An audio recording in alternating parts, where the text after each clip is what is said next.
Bismillahirrahmanirrahim. Assalamualaikum warahmatullahi wabarakatuh. Alhamdulillahi rabbil alamin, alladzi yahdi ibadahu ila siratil mustaqim bil Qur'anil karim. Wassalatu wassalamu ala Rasulillahil habibil mustafa sayyidina Muhammad wa ala alihi wa sahbihi wa man wafa. Alladzi arsala rasulahu bil huda ila siratil mustaqim wa kana furqanan wa kana rajulan taqiyan wa kana aidan nabiyyan mursalan wa kana mahbuban indana jami'an wa sallallahu ala alihi wa sahbihi wa ummatihi ila yaumiddin. Ahbaballahi wa ahbaba rasulihi sallallahu alaihi wasallam, ahlal qur'ani wa khasati, usi nafsi wa iyyakum bitaqwallahi wa qad fazal muttaqun fala tamutunna illa wa antum muslimun. Faqala ta'ala ya ayyuhalladzina amanu taqullaha haqqa tuqatih wa la tamutunna illa wa antum muslimun. Saudara-saudariku, terkhusus keluarga besar LTQ, Lembaga Tahfidz Al-Quran Iqra, yang seluruhnya tanpa kecuali semoga senantiasa dirahmati dan dimuliakan oleh Allah Subhanahu wa taala dan dijadikan orang-orang terbaik seperti Nabi Muhammad SAW pernah sampaikan dalam salah satu hadis beliau, khairukum man ta'allamal Qur'ana wa 'allamah, yang terbaik di antara kalian adalah orang yang mampu belajar Al-Qur'an dengan serius dan kemudian mengajarkannya dengan keikhlasan karena Allah Subhanahu wa taala. Pada hari ini alhamdulillah 18 Sya'ban 1442 Hijrah bertepatan dengan 1 April tahun 2001 Masehi, kita diberikan kesempatan oleh Allah Subhanahu wa taala untuk sama-sama mengaji terkait dengan tema besar yang teman-teman sajikan, bagaimana Allah Subhanahu wa taala menjaga ahli Al-Qur'an khususnya di petaka akhir zaman. Untuk itu kita bermohon pada Allah semoga Allah memberikan kepada kita kemudahan untuk mengaji tema dimaksud, memberikan petunjuk terbaik untuk mengkajinya dengan benar dan mengamalkan sesuai dengan apa yang diinginkan Allah dan Rasulnya. Secara singkat, ada 3 hal besar yang perlu kita urai dulu di tema yang teman-teman sajikan. Yang pertama adalah tentang pengertian akhir zaman. Ketika teman-teman menyampaikan petaka akhir zaman, ya, apa yang dimaksud dengan akhir zaman di sini? Ini bagian pertama. Kemudian yang dimaksud dengan petaka yang terkorelasikan dengan ahli Al-Quran. Karena nanti petaka-petaka atau musibah-musibah, ujian-ujian yang datang di akhir zaman itu nanti ada yang sifatnya umum. Yang umum artinya dialami atau menimpa umumnya banyak orang, baik itu orang-orang yang beriman ataupun yang belum beriman. Ya, saya katakan selalu kalimat belum beriman dengan harapan orang-orang itu beriman, dan kita berdoa kepada Allah Subhanahu wa taala untuk memberikan kekuatan hidayah dan kekuatan kepada mereka untuk mengambil hidayah dimaksud. Kemudian ada yang spesifik yang kita bahas ya saat ini, yaitu terkait dengan ahli Al-Quran. Ya, orang-orang yang berinteraksi dengan Al-Quran, bagaimana ujian-ujian itu didapati di masa-masa yang dimaksudkan. Lalu yang terakhir kita akan coba bahas tentang bagaimana petunjuk dari Al-Quran ataupun hadis-hadis Nabi Sallallahu Alaihi Wasallam yang memberikan gambaran kepada kita semua bagaimana kita bisa menjaga diri sehingga kita bisa lulus dalam ujian-ujian dimaksud dan termasuk dalam golongan ahli Al-Quran yang diinginkan oleh Allah Subhanahu Wa Taala dan diberikan petunjuk oleh Rasulullah Sallallahu Alaihi Wasallam. Tema ini akan coba kita uraikan dalam kisaran waktu 45 menit seperti yang teman-teman sampaikan. Selebihnya mudah-mudahan kita bisa diskusikan. Bila ada perubahan-perubahan dalam konteks penyampaian, jadi penyesuaian dengan waktu dan seterusnya, kita akan coba sesuaikan di pertengahan sesuai dengan petunjuk dari moderator nanti yang bisa membaginya. Baik, bismillahirrahmanirrahim. Kita mulai bagian pertama dengan pengertian atau pembatasan pada makna akhir zaman. Mohon izin saya coba tuliskan dulu untuk lebih membatasi pembahasan kita dan mengerucutkan apa yang akan coba kita uraikan pada satu definisi yang kita sepakati. Teman-teman sekalian, kalau kita tuliskan misalnya dengan bahasa Arab seperti ini, akhir zaman, kan? Akhir zaman, kita bisa turunkan pengertian ini. Kalau ini sudah jelas, akhir yaitu akhir, batas ujung dari sesuatu, ya. Biasanya pengertian akhir ini ada 2, ya. Ada 2 dalam konteks Al-Quran bahkan. Ya, ada yang disebut dengan al-yaumul akhir. Al-yaumul akhir. Ya. Ada yang disebut dengan al-akhirah. Wal akhiratu khairul laka minal ula, gitu kan? Sedikit saja sebagai share informasi dari 2 hal ini. kita mesti bedakan, karena dalam bahasa Arab itu saya lebih senang menuliskan kalau ada kata terserap dalam bahasa Arab, mengembalikan kepada diksi aslinya ke dalam bahasa Arab, karena pemaknaannya lebih spesifik. Ya, berbeda dengan kita mengambil dari terjemahan, kadang-kadang menjadi terbatas dan keluar gitu ya, atau bergeser dari pemaknaan asli dari bahasanya. Dan 60% kurang lebih kosakata di bahasa Indonesia itu banyak serapan dari bahasa Arab. Baik, kalau kita temukan kata akhir, teman-teman sekalian, ini tadi saya sampaikan batas atau ujung dari sesuatu. Jadi kalau kita katakan al-yaumul akhir, ya kan, bahwa hari berakhir batasnya gitu. Jadi terakhir batas kehidupan kita di dunia, selesai itu dan tiba waktu baru, ya, di situ kemudian diperhitungkan seluruh amal-amal atau kehidupan-kehidupan yang kita jalani semasa di dunia.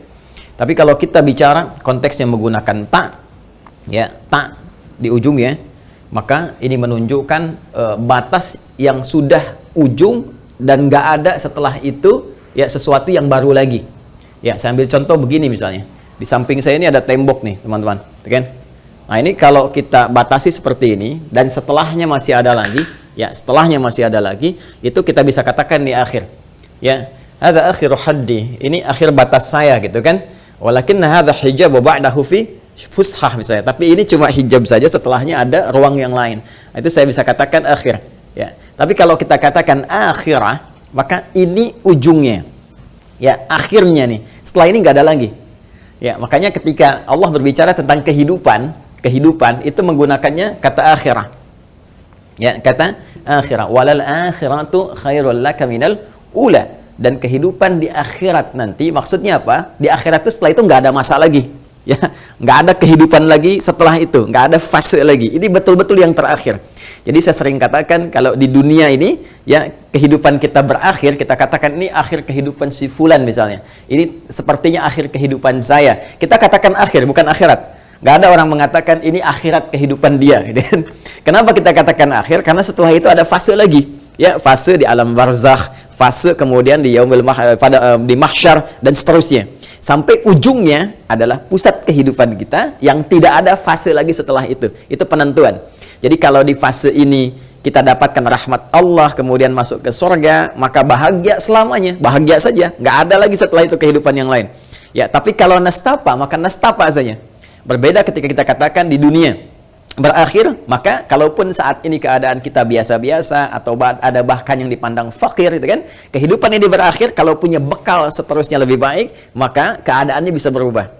Ya, beda ketika kita katakan yaumul akhir, ya. Ini artinya apa? Kiamat yang terjadi, kehidupan dunia berakhir, tapi masih ada fase-fase setelah itu. Apa fasenya? Tadi, ya, fasenya ada fase hisab, setelah itu ada fase-fase penentuan sirat, ya. Kemudian sampai dengan penentuan yang terakhir, apakah rahmat Allah didapatkan dengan surganya atau ya kemurkaan Allah dengan nerakanya dan seterusnya.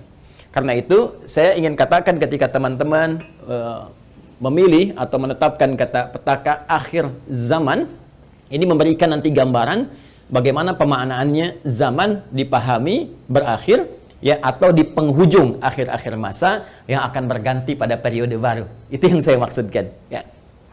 Sekarang zaman, ya, zaman ini jelas menunjuk kepada waktu, ya, waktu. Di bahasa Arab juga ada al-waqt, ada az-zaman. Ya, ada kitab bagus ya, namanya Al-Furuq Al-Lughawiyah. Ya, Al-Furuq Al-Lughawiyah. Saya kira ini bisa direkomendasikan teman-teman yang suka baca. Ya. Kalangan Abu Hilal Al-Askari. Ya, Abu Hilal Al-Askari. Saya dapati ini dulu waktu di Tripoli ya. Di teman-teman mungkin bisa googling, bisa cari kitabnya Al-Furuq Al-Lughawiyah karangan Abu Hilal Al-Askari. Itu membahas kata-kata yang terjemahannya seringkali disebutkan serupa, tapi diksinya berbeda. Ya, seperti misalnya teman-teman Iqra ya. Iqra dengan utslu apa bedanya tuh? Ya, qiraah dengan tilawah apa bedanya? Padahal terjemahannya diartikan sama. Iqra, Quran surah 96 ayat 1, Iqra bismi rabbikal ladzi khalaq. Quran surah ke-29 Al-Ankabut ayat ke-45, utslu ma uhiya ilaika minal kitab wa aqimis shalah, dan seterusnya. Utslu di situ bacalah, Iqra bacalah, utslu bacalah. Apa perbedaan di antara keduanya? Ya, demikian nanti ada qa'ada, ada jalasa dan seterusnya. Nah, sekarang ada al-waqt, ada az-zaman. Kenapa Anda tidak menyebutkan akhirul waqt, gitu kan? Tapi Anda mengatakan akhiruz zaman. Nah, kalau kita sebutkan waktu, ini lebih umum. sifatnya. Ya, umum. Jadi mencakup apa saja. Ya, bisa nanti turunannya, detailnya bisa macam-macam. Kalau kita ingin katakan momentum untuk beraktivitas. Jadi kalau waktu ini masih umum, ya, menunjuk kepada kesempatan yang Allah berikan kepada kita, ya, ada momentum yang bisa kita isi. Nah, kalau waktunya spesifik mengiringi aktivitas kita, setiap yang kita kerjakan, ya, detailnya, itu disebut asr namanya. Ini dari nama waktu yang umum, waqt, ya. Nah, terus kemudian kita isi ini dengan aktivitas. Begitu kita isi dengan aktivitas, itu jadi asr namanya. Dan manusia yang memanfaatkan waktu ini, asr ini untuk beraktivitas, disebut insan namanya. Ya, kurang lebih setidaknya 65 kali disebutkan dalam Al-Quran. Dan saya ingin tunjukkan kepada Anda betapa indahnya diksi Al-Quran yang menguatkan bahwa Al-Quran mu'jizat, firman Allah. Ya, bukan buatan manusia, bukan karya manusia, bukan rekayasa makhluk, tidak, firman Allah. Apa diantaranya? Begitu tepatnya seluruh diksi sesuai dengan konteksnya. Ketika Allah menurunkan surah ke-103 Al-Asr, perhatikan kalimatnya, wal asr innal insan. Allah tidak mengatakan innal ins, ya, dipasangkan dengan jin sebanyak 18 kali dalam Al-Quran. Tidak mengatakan innal bashar, disebutkan 35 kali. Tidak mengatakan innan nas, tidak mengatakan inna bani adam. Innal insan wal asr, demi kesempatan waktu yang aku berikan pada manusia untuk diisi beraktivitas, yang mengiringi aktivitas mereka dari bangun tidur sampai tidur lagi. Innal insana, ya, innal insana, sungguh manusia yang memanfaatkan waktu untuk beraktivitas ini lafi khusr, di antara mereka ada yang berpotensi rugi karena tidak menggunakan waktu itu sesuai dengan petunjuk Allah, ya, tidak dengan iman, tidak dengan amal soleh. Karena itu setelah itu ada kata illal ladzina amanu wa amilus shalihat. Nah, jadi ini contoh turunan-turunan waktu misalnya menjadi asar, ya. Ada yang terkait dengan perubahan suasana. Ya, misal dari pagi ke siang, suasananya beda kan? Kemudian dari siang ke sore, gitu kan? Dari sore ke menjelang malam, dari menjelang malam ke malam. Itu dibagi 5. Ya, ada fajar misalnya, gitu kan? Waktu mulai matahari memancarkan sinar pertamanya, fajar shadiq. Kemudian nanti pas di atas kepala kita berubah suasana jadi zuhur, terang, ya. Setelah itu kemudian muncul ke sore jadi masa. Ya, tuh masa itu sore. Jadi asar itu bukan sore. Asar seperti yang tadi saya sampaikan. Cuma kenapa nanti sore, ya, dalam konteks sholat yang disebut asar itu ada rahasianya. Nanti lain waktu kita bahas, ya. Nanti penghujungnya disebut maghrib, begitu hilang muncul waktu kita, ya, untuk beristirahat, rehat, disebut dengan isya. Nah, itu spesifik menunjuk pada perubahan suasana yang diturunkan kemudian menjadi waktu-waktu yang setiap perubahan suasana itu kita diminta oleh Allah untuk mengecek keadaan diri kita apakah masih ada iman atau tidak. Ya, karena mohon maaf, ada yang paginya beriman, ya, tiba-tiba sorenya misalnya bisa luntur atau bahkan hilang imannya sama sekali. Karena itu ketika diperdengarkan nama Allah, diminta mengecek masih ada getaran gak di jiwanya untuk mengecek iman. Ya, itu ada isyaratnya di Quran surah ke-8 Al-Anfal di ayat yang kedua. Innamal mu'minuna alladzina idza dzukirallahu wajilat qulubuhum. Ya, baik, sungguh ciri insan beriman sejati itu yang masih ada imannya, jika disebutkan nama Allah ada getaran dalam jiwanya. Karena itu setiap pergantian waktu yang menandai perubahan suasana. Dari pagi bangun tidur nih, ada iman nggak? Ya, disebutkan nama Allah lewat suara muadzin, Allahu Akbar, Allahu Akbar. Ya. Nah, orang-orang yang masih ada iman di jiwanya itu ada getaran. Ya Allah, sudah adzan. Ya, untuk menunjukkan semakin kuat imannya, bahkan, ya, itu pancaran sinyal iman itu bisa muncul sebelum nama Allah disebutkan. Ya, bahkan ada yang langsung memetakkan ini zuhur jam berapa, padahal belum zuhur. Asar jam berapa, kan? Maghrib sampai isya jam berapa. Nah, ini menunjukkan spesifik pergantian suasana. Jika kita ingin bicara tentang akumulasi, ya, akumulasi aktivitas kita dalam konteks perubahan waktu ini, kemudian berpindah kepada satu generasi lagi, pindah pada generasi lagi, berpindah keadaannya lebih luas lagi maknanya masih dalam konteks waktu. Ya, kita ingin bicara misalnya ayahanda kita, ya, punya masanya, ya, punya eranya dulu beraktivitas, terjadi perubahan suasana waktu tadi dari hari ke hari, pindah hari ke hari sampai ke masa kita sekarang. Atau kita urut terus sampai ke era dulu. Nah, pergantian waktu yang menandai pergantian satu generasi ke generasi lain dalam konteks beraktivitasnya itu disebut dengan zaman namanya. Ya, zaman. Jadi bukan sekedar waktu, tapi waktu yang menandai satu pergantian era, ya, pergantian suasana. Biasanya kalau di ujian itu, ujian-ujian di Timur Tengah itu kadang menggunakan kata zaman, gitu kan? Anda ujian misalnya, ujian nisfus sana atau akhir sana, itu nanti ada az-zaman, waktunya berapa lama gitu kan. Nah, ini disebut itu karena ingin menunjukkan pergantian suasana. Ketika waktunya selesai, maka suasananya pindah, nggak ada ngerjain ini itu lagi. Ya, sekarang saatnya Anda keluar, apa yang Anda kerjakan dievaluasi. Nah, jadi ketika Anda ingin mengatakan di dalam tema petaka akhir zaman, nah, maka tercium satu aroma dari pemaknaan ini adalah ada pergantian, ya, satu generasi, satu masa yang telah dilalui yang melahirkan tanda-tanda dengan itu ada ujian-ujian yang tengah dihadapi. Ya, mohon izin ya mengaji dengan kami mungkin agak kita detilkan sedikit untuk mendapatkan wawasan yang lebih luas, ya. Karena itu kadang-kadang satu kata itu bisa kita gali dengan cukup agak panjang untuk pembahasannya. Baik, sekarang kita ingin lihat zaman mana yang dimaksudkan. Ini poinnya, ya kan? Zaman mana yang dimaksudkan? Bismillah, izin saya hapus dulu sejenak ya. Kiranya kalau kita tuliskan kata akhir zaman, ya seperti ini, akhir zaman, kan? Bawaannya kan gambarannya pasti hampir 99% kalau kita katakan akhir zaman udah konotasinya kiamat, ya, konotasinya apa? Sudah kiamat, tuh kan? Nah, karena itu sebetulnya yang harus dijawab oleh teman-teman LTQ Iqra nih. Saya mau bahas yang mana gitu kan, ketika teman-teman sebutkan petaka akhir zaman, mana yang dimaksudkan akhir zaman ini, ya?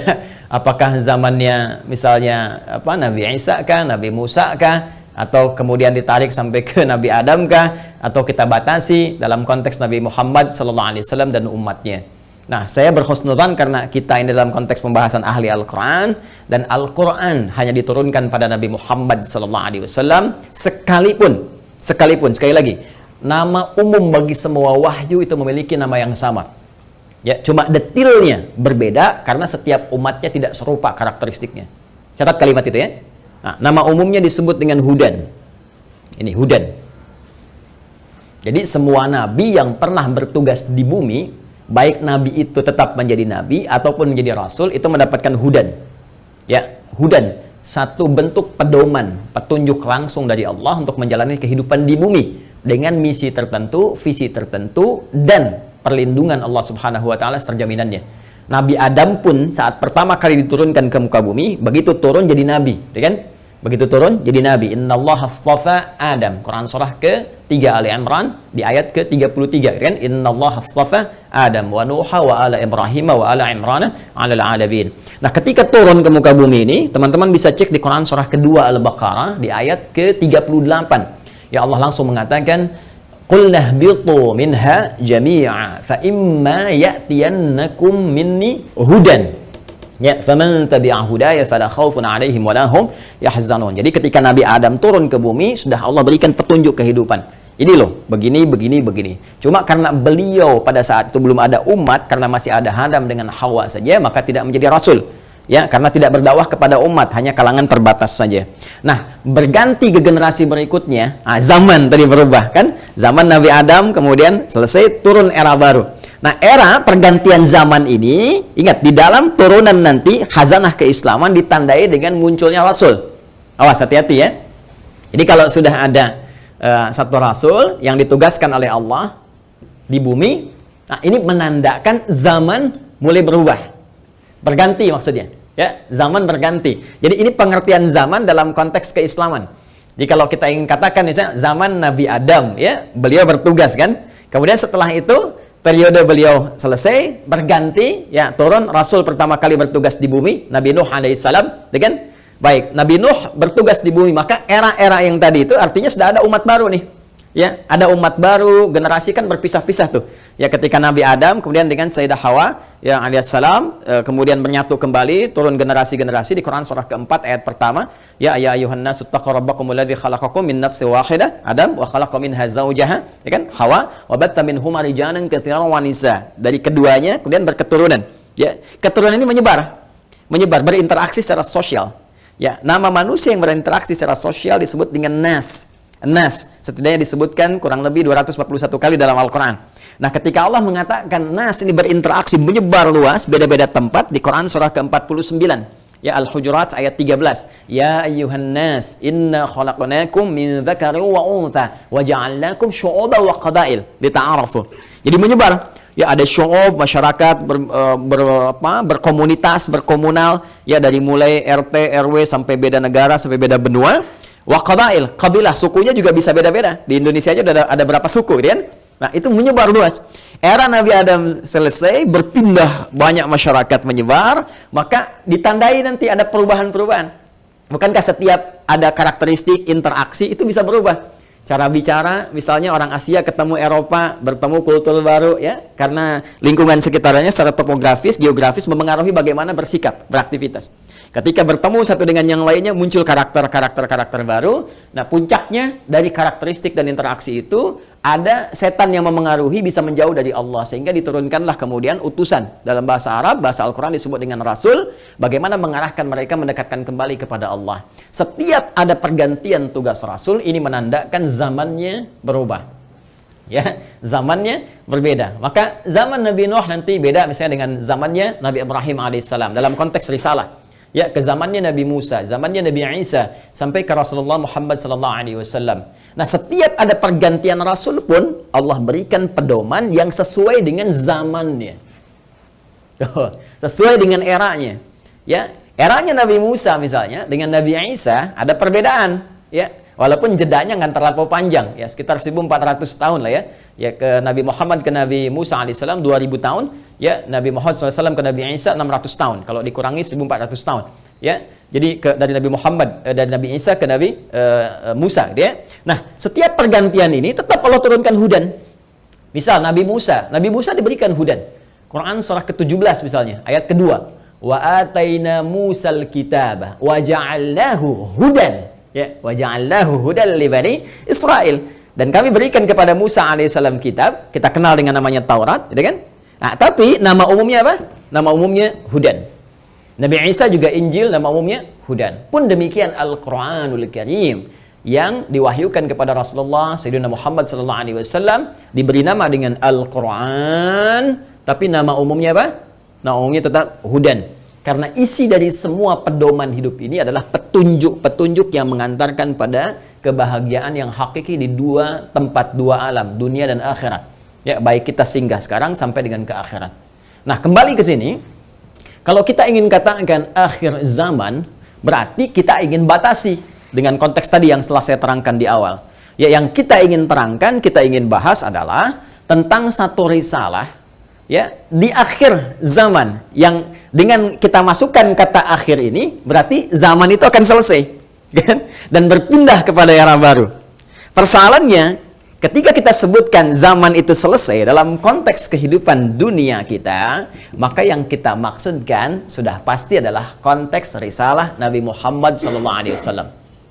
Ya, kenapa? Karena memang beliau diutus oleh Allah Subhanahu wa taala sebagai penutup, khatimul anbiya wal mursalin, penutup para nabi. Jadi karena nabinya ditutup, rasulnya ditutup, nggak ada lagi setelah Rasulullah SAW, maka kita langsung bisa pahami bahwa dengan diutusnya Nabi Muhammad, maka itu pertanda zaman tidak akan berganti lagi.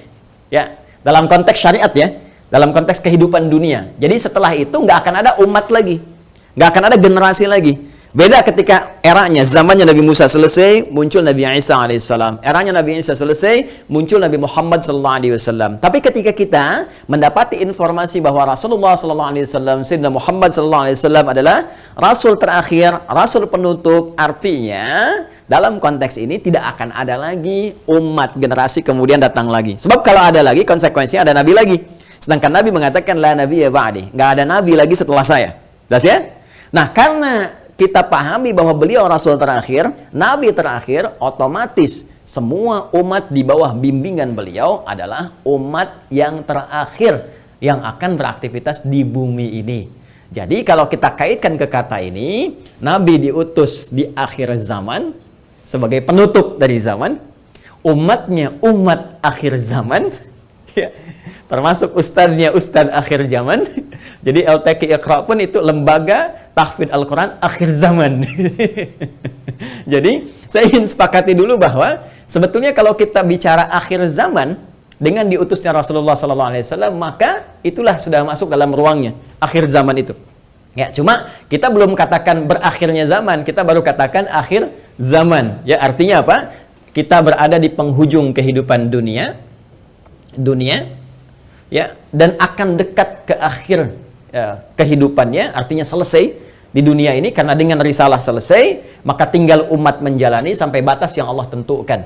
Ya, batas waktu yang telah Allah tetapkan, kalau menunjuk kepada waktu spesifiknya, detiknya, menitnya, sampai jamnya, disebut dengan sa'ah namanya, as-sa'ah. Ya.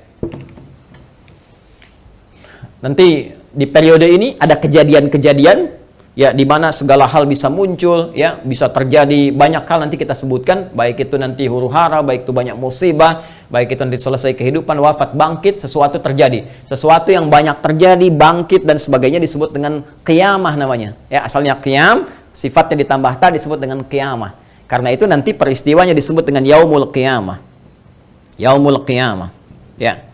Nanti ada surah Al-Qiyamah, surah ke-75, gitu kan? La uqsimu biyaumil qiyamah. Ini peristiwanya. Tapi kalau kita ingin menunjuk kepada waktunya spesifik, ya, berakhir nih waktunya, selesai, sehingga terjadi kiamat yang dimaksudkan. Kita serap ke dalam bahasa Indonesia menjadi kiamat. Ya, berakhir waktunya disebut dengan sa'ah. Sa'ah menunjuk kepada, kalau sekarang dalam bahasa Arab standar sekarang sa'ah disebut jam. Ya, jam ada detiknya, kan sa'alan. Jam berapa sekarang? Ya, sampai ke detiknya, sampai ke menitnya dan seterusnya, itu menunjuk kepada waktu ini disebut dengan sa'ah. Ya, karena itu teman-teman sekalian, ketika Allah menegaskan kapan terjadi tepatnya terjadi kiamat ini, menunjuk pada waktunya, itu hanya milik Allah Subhanahu wa taala, prerogatifnya. Ya, karena itu di Quran surah ke-31 Luqman, di ayat ke-34, ayat terakhir, hal pertama dari 5 hal yang menjadi hak prerogatif Allah, kalimatnya langsung menggunakan kata sa'ah. Innallaha 'indahu 'ilmus sa'ah. Ini. Kalimatnya menggunakan apa? Sa'ah. Ya, di hadis Muslim, nomor hadis yang ke-8, disebut dengan hadis Jibril, ya, alaihissalam, ketika beliau bertanya mengonfirmasi kepada Rasulullah, ya, Sayyidina Muhammad SAW, bertanya tentang kapan tepatnya terjadi kiamat. Maka kalimat terakhirnya ketika bertanya tentang iman, Islam, ihsan, mata sa'ah.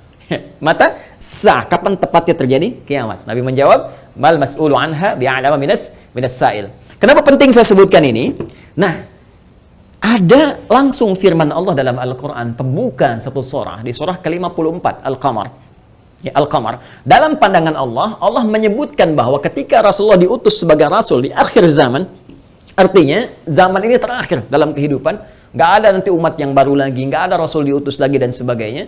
Itu sudah Allah mendeklarasikan satu pembuka kalimat dalam firman yang sangat singkat tapi tajam sekali. Iqtarabatis sa'ah. Iqtarabatis sa'atu wansyaqqal qamar. Quran surah ke-54 ayat yang pertama. Jadi Allah sudah menyampaikan sejak Nabi SAW diutus kurang lebih 15 abad yang lalu, kan? Allah menyampaikan iqtarabatis sa'ah. Ya, masa itu sudah dekat. Ya, jadi sejak diutusnya Nabi, Allah sudah mendeklarasikan, sudah menyampaikan, ya, menginformasikan pada seluruh hambanya bahwa ini kejadian ini sudah dekat. Ya, dengan diutusnya Rasulullah, bahwa zamannya akan berakhir. Cuma dekatnya dalam konteks firman Allah dengan pandangan kita tentu sangat berbeda. Ya, karena dimensinya tidak serupa, sifat-sifatnya jauh berbeda, kan? Maka demikian pula memahami firman Allah tidak menggunakan pendekatan akal manusia. Jangan kita katakan dekat dengan ukuran kita, tidak. Lihat ukuran Allah. Ya, di mana ukuran Allah? Lihat surah Al-Ma'arij misalnya, ayat yang ke-6. Innahum yarawnahu ba'ida wa narahu qariba. Ya, mereka melihatnya masih panjang, kami melihatnya dekat. Kenapa? Karena ukuran waktu di sisi Allah, ya, itu sudah nggak pakai ukuran standar manusia lagi. Beda dimensinya. Ya, kita keluar dari wilayah kita di Indonesia dengan Malaysia sudah beda 1 jam. Ya, kita bisa ke Amerika, ke Kanada, itu sudah beda terbalik. Bisa di sini siang, sana malam. Ya, baik. Jadi apalagi kita ukur dengan konteks kehidupan akhirat. Ya, ya, ketika Allah berfirman dengan kita di sini, ya, antara kehidupan di luar bumi, di langit saja misalnya, itu yang sudah tidak ada gravitasi lagi, sudah gravitasi 0, itu perbedaan waktunya sudah berbeda jauh. Makanya ketika Al-Quran menginformasikan fi yaumin kana miqdaruhu alf sanatin mimma ta'udun, ya ada 1 tahun bisa beda 1000 tahun. Dalam konteks orang dihukum di neraka bisa setahunnya, seharinya serasa 50.000 tahun, sehari bisa 1000 tahun. Artinya kalau Allah katakan misalnya 7 hari, berarti masih 7.000 tahun ya. Ya, 2 hari berarti masih 2.000 tahun dalam konteks terkecilnya, dalam pandangan kita. Tapi kita tidak tahu kapan itu terjadi. Secara singkat, Allah sudah mengatakan bahwa sejak Rasulullah SAW diutus, ini keadaan sudah akhir zaman. Ya kan? 1. Dan sudah mendekat kepada kiamat. Cuma dekatnya itu kapan waktunya, kita tidak tahu. Dalam pandangan Allah dekat, dalam pandangan kita ngitung dari masa Nabi ke sini masih 15 abad, belum kiamat juga. Ya kan? Sekarang belum kiamat juga, makanya jangan tanya tentang waktunya. Ya, yang ditanya persiapan kita apa? Ya, kalau Anda bertanya tentang waktu pada sesuatu yang sudah diatur, kaidah mengatakan sesuatu yang sudah diatur, jangan banyak ditanya lagi. Nanti menjadi semakin tidak teratur keadaan Andanya. Ya, matahari terbit dari timur, tenggelam di darat. Masih Anda tanya, kenapa terbit dari timur? Itu kurang kerjaan. Ya, kurang kerjaan. Ya, kenapa malam gelap? Ya, itu kurang kerjaan. Jelas ya? Kenapa? Karena sudah kita mengerti, itu ma'lumun bid-darurah, sudah dipahami. Sudah dimengerti, naluri kita sudah bisa membaca, akal kita sudah mengetahuinya, ditanamkan dalam diri kita. Karena itu, sesuatu yang sudah Allah atur, jangan ikut-ikut mengatur lagi. Ya, Nabi pernah ditanya tentang kiamat, Nabi tanya, bagaimana persiapan kamu kalau terjadi besok? Jangan tanya waktunya. Karena Allah rahasiakan semua itu, supaya memberikan getaran pada jiwa kita, dan katalis pada diri kita, untuk meresponnya dengan semangat beramal dan menyiapkannya. Itu poinnya. Baik, jadi kalau kita sudah pahami ini semua, bahwa kita hadir saat ini, aktivitas kita ada di penghujung zaman, artinya memang kita sudah berada di akhir zaman, tapi kita tidak tahu kapan zaman berakhir, tapi kita bisa melihat tanda-tanda yang disampaikan Rasulullah SAW di setiap perubahan-perubahan yang terjadi di akhir zaman itu. Perubahan-perubahan inilah yang menjadikan kita mesti menghadapi tantangan-tantangan yang dimaksudkan, karena setiap era perubahan tadi itu ada tantangannya tersendiri, tahadiyatnya sesuai dengan karakteristik umatnya. Nah, pertanyaannya, apa yang diinformasikan oleh Rasulullah di zaman beliau berupa tantangan-tantangan sampai perubahan-perubahan setelah masa-masa beliau kemudian wafat, bagaimana prediksi-prediksi yang disampaikan oleh para sahabat, ini yang coba kita uraikan. Dan di antara uraian itu ada yang teman-teman sebut dengan petaka-petaka. Ada yang kita istilahkan dengan musibah-musibah. Seperti apa musibah yang digambarkan itu di setiap waktu-waktu yang berganti sepeninggal Nabi SAW. Itu yang coba kita turunkan. Lalu kita akan mengaji bagaimana Nabi memberikan petunjuk kepada kita dengan izin Allah Subhanahu wa taala, saking sayangnya kepada kita, supaya setiap umat yang mengalami masa-masa itu lulus menghadapi ujiannya. Itulah rahman Allah Subhanahu wa taala. Itulah di antara sifat Rasulullah yang disebut dengan rahmatan lil alamin, saking cintanya kepada seluruh pengikut beliau, umat beliau, maka beliau memohon kepada Allah diberikan petunjuk oleh Allah, begini, setiap era ini nanti akan ada begini, nanti kamu akan hadapi begini cara menghadapinya, begini cara menjaganya. Kalau kita lakukan itu dengan baik, maka Allah akan menyelamatkan kita dari keadaan-keadaan yang dimaksudkan dan lulus kita ujian sampai kita menghadap kepada Allah Subhanahu wa taala. Kehidupan ini sebentar. Ya, sebentar. Jadi kalau kita terlampau banyak mainnya, sayang. Ya, pada akhirnya kan selesai. Karena itu patut kita menata diri dengan baik supaya maksimal kita bisa hadapi. Nah, mari kita turunkan. Kalau sudah paham ini, mohon maaf ya, ini teman-teman sendiri yang bikin judul gitu kan. Jadi judul itu perlu kita uraikan. 2 kalimat ini ya kurang lebih kita ada setengah jam lah kita turunkan ya. Saya izin hapus dulu. Bismillah. Saya berikan kesimpulan dulu sejenak. Jadi jangan lantas nanti diartikan akhir zaman, kiamat gitu kan, padahal kita juga sedang di akhir zaman sekarang. Dan Rasulullah diutus Rasul akhir zaman. Sekarang kita ustadznya ustadz akhir zaman gitu kan. Dan kalau ada presiden akhir zaman, menteri akhir zaman, lurah akhir zaman, termasuk juga sekolah-sekolah akhir zaman dan sebagainya. Tapi zaman itu sampai berakhir seperti apa tahapan-tahapannya, bagaimana ujiannya, itu yang kita lihat ya. Di kesimpulan pertama, 1 tentang akhir zaman sudah kita bahas ya, adalah satu era terakhir ya, era terakhir dari umat manusia yang beraktivitas ya kan di bumi. Ini dia era terakhir dari umat manusia yang beraktivitas di bumi. Jelas ya? Nah, ditandai dengan diutusnya Rasul terakhir yaitu Rasulullah Sayyidina Muhammad sallallahu alaihi wasallam kan, sallallahu alaihi wasallam. Kemudian karena siap Rasul itu membawa petunjuk, juga diberikan petunjuk berupa hudan terakhir. Itu berupa Al-Quran. Karena Al-Quran pun ketika diturunkan Allah menyebut dengan hudan. Buka Quran surah kedua Al-Baqarah di ayat 185. Syahrul Ramadan alladzi unzila fihi al-Quran hudan linnas. Ya, hudan linnas wa bayyinatin minal huda wal furqan. Baik, sekarang dari sejak diutusnya Rasulullah sudah masuk akhir zaman, bagaimana perjalanan? Nah, kalau kita turunkan dari sini di masa Rasulullah SAW, Rasul ya SAW sampai dengan kita sekarang, ya. Sampai kita sekarang di masa kini kurang lebih ada sekitar 15 abad. Nah, sekarang kita akan bicara tentang bagaimana Rasulullah SAW menyampaikan tentang berita-berita nubuat. Nubuat itu tentang berita besar yang terjadi dibawa oleh utusan. Ya, orang menyampaikan nubuat disebut dengan nabi, pembawa berita besar. Beritanya disebut dengan naba, karena itu ada surah An-Naba. Ya, amma yatasaalun 'anin naba'il 'azim, ya. Nah, ini nanti ada nubuat beliau yang disampaikan kepada para sahabatnya, terlacak sampai dengan ke kita tentang peristiwa-peristiwa yang terjadi di masa-masa sampai mendekat kepada waktunya berakhir, as-sa'ah, ya, as-sa'ah. Ya. Ini karena akhir di sini akhirnya selesai gitu, nggak bisa ditulis lagi, dan karena kita di sini ya dekat ya, tapi kan nggak tahu masanya kapan. Jadi kurang lebih ginilah ya, supaya agak ngeles sedikit bahwa papan tulisnya udah nggak cukup. Jadi gini ya, teman-teman sekalian, saya turunkan ke sini. Nah, sekarang karena waktu saya tinggal 15 menit lagi, jadi saya ingin batasi saja pada konteks yang terkait dengan ahli Al-Quran. Karena kalau berita-berita ini banyak disampaikan, atau saya beri contoh dua lah, ya, yang umum sedikit satu, kemudian setelah itu kita masuk kepada ahli Al-Quran. Dan untuk ahli Al-Quran, saya bahkan tadi sempat juga ngeprint juga ya, untuk bisa memberikan kepada Anda. Mungkin nanti ada beberapa referensi yang teman-teman bisa dapatkan. Anda tempel juga di buku catatannya, kalau ngaji Iqra tempelkan di situ supaya memotivasi diri kita. Saya masuk yang mana? Ya, saya sudah serius belum? Jangan-jangan selama ini saya mengaji, wah, tidak sama seperti yang diinginkan Nabi gitu. Nanti mudah-mudahan materinya bisa saya sampaikan dalam satu lembar saja. Teman-teman bisa tempelkan di buku catatannya masing-masing gitu ya. Baik, sekarang saya beri contoh begini misalnya. Ya, ini hadis yang populer saja. Saya langsung ambil dari hadis riwayat Muslim. Hadis riwayat Imam Muslim. Ya, nomor hadis yang ke-8. Nanti ada bab tentang iman, Islam dan ihsan. Ya, dikenal juga dengan hadis Jibril dan banyak dikutip oleh para ulama, termasuk juga Al-Imam An-Nawawi dalam Al-Arba'in. Dari 42 hadis, beliau mengutip ini, teman-teman sekalian, di hadis yang kedua setelah innamal a'malu binniyat, masuk hadis ini.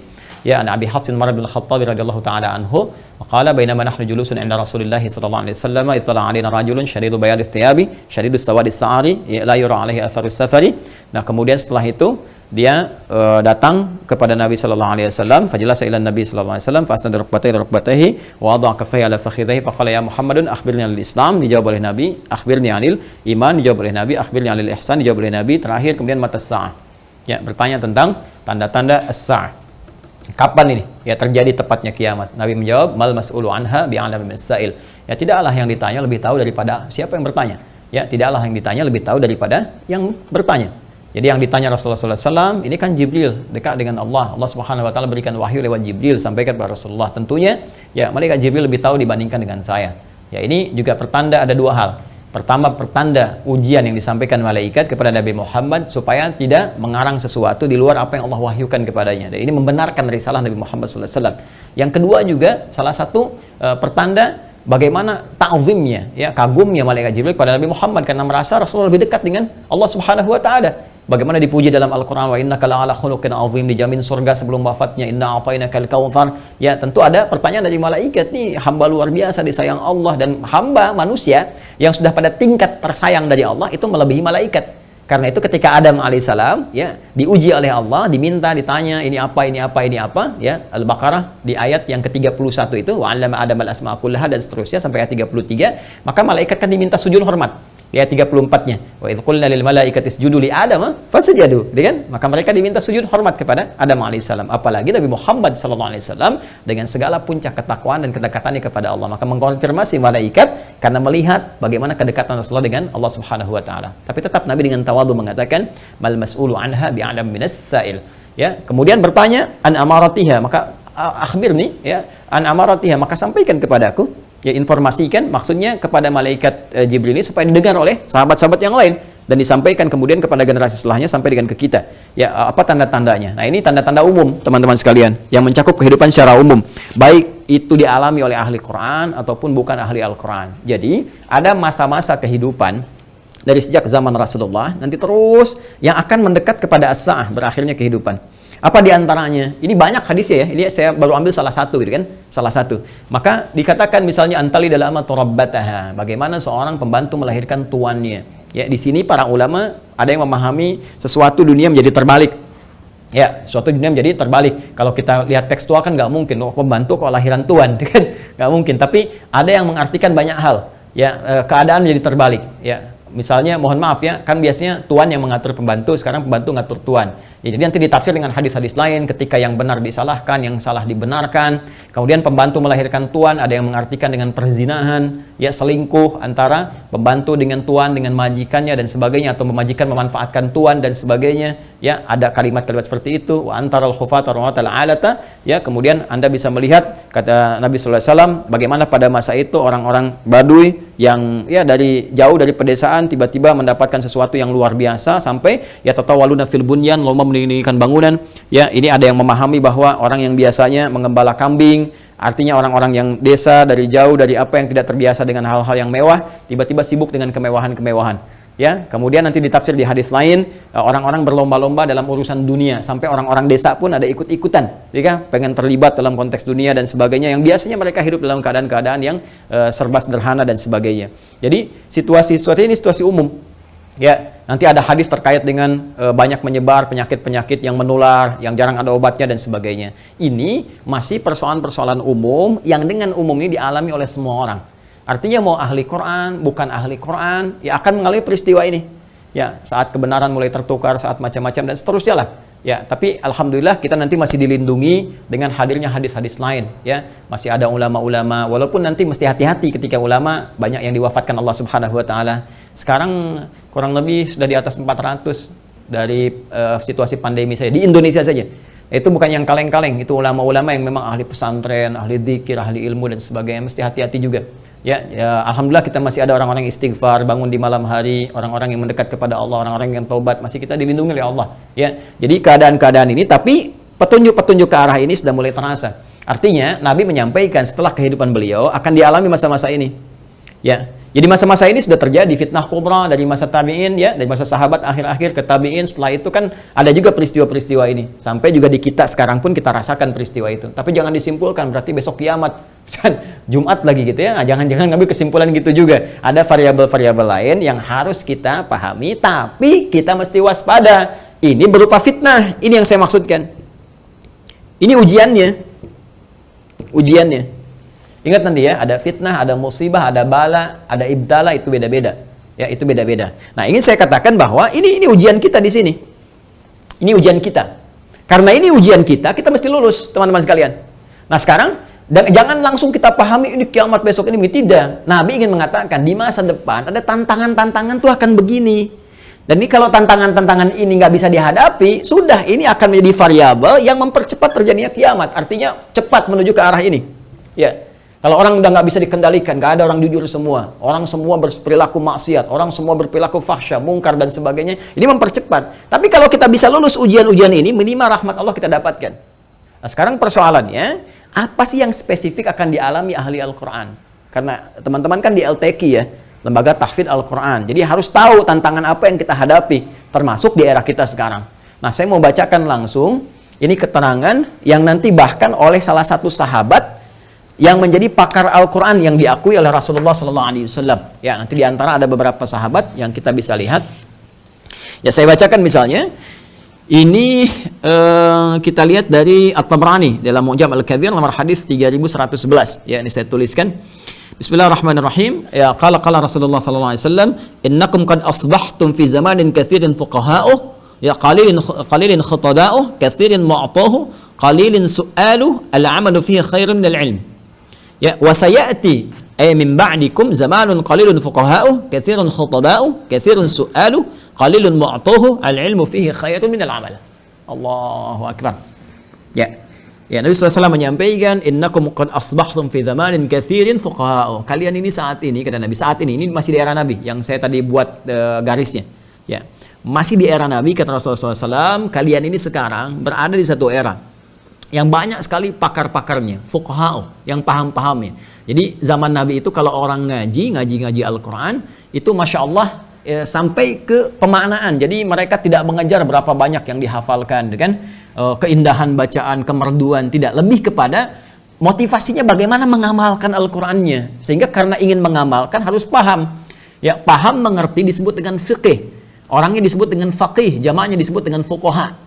Ya, karena itu di hadis Nabi SAW yang diabadikan oleh Al-Imam Al-Bukhari dalam kitab Fadailul Quran. Ya, di kitab Fadailul Quran, Nabi menyampaikan salah satu hadis yang dinukil oleh Al-Imam Al-Bukhari. Imam Al-Bukhari nanti menerima dari Hajjaj bin Minhal. Hajjaj bin Minhal menerima dari Syu'bah. Syu'bah menerima dari Alqamah bin Marthad. Alqamah bin Marthad menerima dari Sa'id bin Ubaidah. Sa'id bin Ubaidah menerima dari Abu Abdurrahman As-Sulami. Abu Abdurrahman As-Sulami menerima dari Uthman bin Affan radhiyallahu taala anhu. Uthman bin Affan radhiyallahu taala anhu menerima dari Rasulullah sallallahu alaihi wasallam yang menyampaikan, khairukum man ta'allama al-Qur'ana wa 'allamah.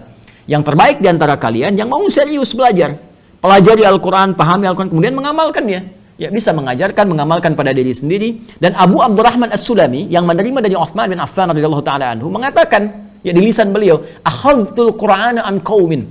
Saya ini belajar Quran dari sekelompok sahabat, ya, sekelompok banyak orang. Dan apa yang mereka katakan? Ya, kata Abu Abdurrahman As-Sulami, mereka itu saya saksikan belajar Quran itu paling banyak 5 ayat, 10 ayat dan tidak berpindah kepada ayat lain kecuali mereka berusaha mengamalkan terlebih dahulu.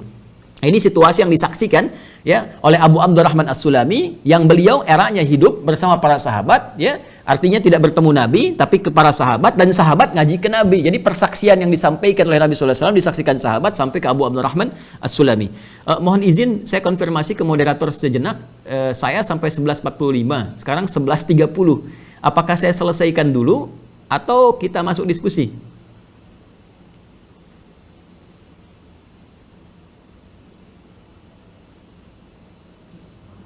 Assalamualaikum dari moderator. Waalaikumsalam. Saya teruskan dulu atau mau dijeda diskusi? Tadi saya banyak diprotes oleh penonton. Mereka ingin lebih banyak mendengar kajian dari Ustadz. Jadi sampai 11.30 insya Allah. Oh, baik. Jadi bukan saya yang diprotes ya? Baik. Khair. Baik. Saya teruskan dulu ya. Saya teruskan. Kemudian teman-teman sekalian, mohon izin. Semoga Allah rahmati kita semua. Kemudian ini yang terjadi di zaman Rasulullah Sallallahu Alaihi Wasallam. Jadi orientasinya mengaji itu untuk bisa memaknai dan mengamalkan, ya, karena amalan yang dikejarnya. Kemudian qalilun khutaba'u, ya, dilihat sedikit penceramah, oratornya dan sebagainya. Yang banyaknya ulama. Jadi nanti kita bisa bedakan ada penceramah, makanya di Al-Qur'an termasuk juga di terminologi syariat kita itu nanti ada mubaligh, ada dai, ada alim, ada faqih, itu beda. Ada mufti, ada qadhi, itu beda, ya. Tapi sekarang kayaknya kelihatannya semua sama gitu kan. Nah, tiba-tiba seseorang kemarin baca Al-Qur'an, baca Al-Bukhari terus jadi ustadz, jadi mufti seketika itu juga. Nah, ini mesti dibedakan. Nah, di zaman Nabi itu sedikit, ya, kata Rasulullah itu yang ahli pidatonya, yang ceramah-ceramah, mubaligh, yang banyak itu apa? Ulamanya, faqihnya. Kemudian katsirun mu'tu, banyak orang sedekah. Jadi barokah Quran nih, Masya Allah, barokah Quran dari situ melahirkan ulama, melahirkan orang sedekah. Qalilun su'aluh, peminta-minta sedikit. Nah, al-amalu fihi khairun minal ilmi, dan orientasi beramal itu lebih banyak dibandingkan dengan sekedar mengejar pengetahuan hanya untuk tahu. Jadi belajar untuk nambah ilmu saja. Waliyadzubillah, kalau belajar nambah ilmu untuk pandai berdebat misalnya, ya, itu nggak ada orientasi, nggak ada nyari sertifikat syahadah. Jadi nggak ada orang masuk LTQ Nabi, lembaga tahfidz Nabi itu, ya, lembaga tahfidz Qurannya Nabi untuk dapat sertifikat dari Nabi gitu. Ya, nggak dalam bentuk tulisan, tidak. Jadi yang mereka kejar itu berkahnya, amalnya dan sebagainya. Ya, ini yang digambarkan Nabi. Wa sayati min ba'dikum. Setelah kalian ini, kata Nabi, ya, masa-masa kalian akan datang. Ya, satu era, ya kan, akan datang dalam perjalanan akhir kehidupan ini, ya satu golongan masyarakat, zamanun qalilun fuqaha'u, mulai menipis, mulai menurun. Ya, fuqaha'u yang paham-paham, yang punya ilmunya itu mulai menurun. Ya, al-ilmu nurun, ilmunya mulai menurun. Ya, jadi bukan cahaya lagi, tapi ilmunya mulai menurun gitu kan. Katsirun khutaba'u, yang banyak-banyak ini yang penceramahnya. Dalam konteks ya cuma ahli retorika, ahli kata-kata dan sebagainya, merangkai kata, manis kata-katanya, cantik orasinya, tapi kadang-kadang menipu. Ya sama seperti di Quran surah kedua Al-Baqarah, ya yang di ayat 204 itu. Ya kalau kita baca, wa minan nasi may yu'jibuka qawluhu fil hayatid dunya wa yashhadullaha 'ala ma fi qalbihi wa huwa aladul khisam. Anda akan temukan di antara sebagian manusia itu ada orang-orang yang retorikanya cantik, kata-katanya menarik, dan kadang-kadang bawa-bawa nama Allah gitu kan, tapi dia musuh yang paling nyata. Berapa banyak sekarang orang-orang motong Al-Quran, ayat-ayat mengatakan semua agama sama, menuju pada Tuhan yang sama, cuma caranya beda-beda. Dan dia potong ayat Quran. Dia ambil sebagiannya saja, Al-Baqarah ayat 62 misalnya, dia potong tuh. Ya, walladzina amanu innalladzina amanu walladzina hadu wan nasara was-sabiin, ya man amalnya dibuang. Ya, dia katakan ini satu ayat yang menunjukkan bahwa semua agama sama. Waliyadzubillah gitu kan, dan banyak-banyak itu didapatkan. Kemudian katsirun su'aluh, akan banyak para peminta kata Nabi. Banyak para peminta, qalilun mu'tuh, sedangkan yang ngasih sedikit. Ya, al-ilmu fi khair minal amal. Allahu akbar. Ini yang kita mesti waspada, dan banyak orang ya berusaha berbondong-bondong itu memandang mengejar pengetahuan banyak tuh baik, tapi amalnya sedikit. Ya, jadi majelis ilmu dikejar banyak ini itu, tapi beramal sedikit. Dan yang paling mencengangkan, yang paling bahaya, banyak orang kemudian belajar untuk mendapatkan amunisi untuk menyerang orang lain, itu yang paling bahaya. Ya. Ilmu di zaman Nabi memberikan keberkahan untuk beramal, tapi akan tiba satu masa ketika ilmu didapatkan lomba-lomba untuk berdebat, ini itu dan sebagainya. Hati-hati.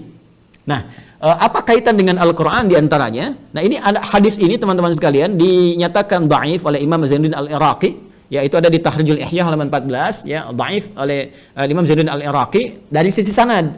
Tapi dari segi matan ada penguat dari kalimat Ibnu Mas'ud, Abdullah bin Mas'ud radhiyallahu taala anhu, di antara ahli Al-Quran. Yang kalau baca Al-Quran, Masya Allah, ya itu angin bertiup-tiup kencang. Pernah beliau baca Al-Quran, tiba-tiba angin bertiup, berhenti, kencang lagi, ya, berhenti, diam, baca, kencang lagi, sampai pohon goyang-goyang.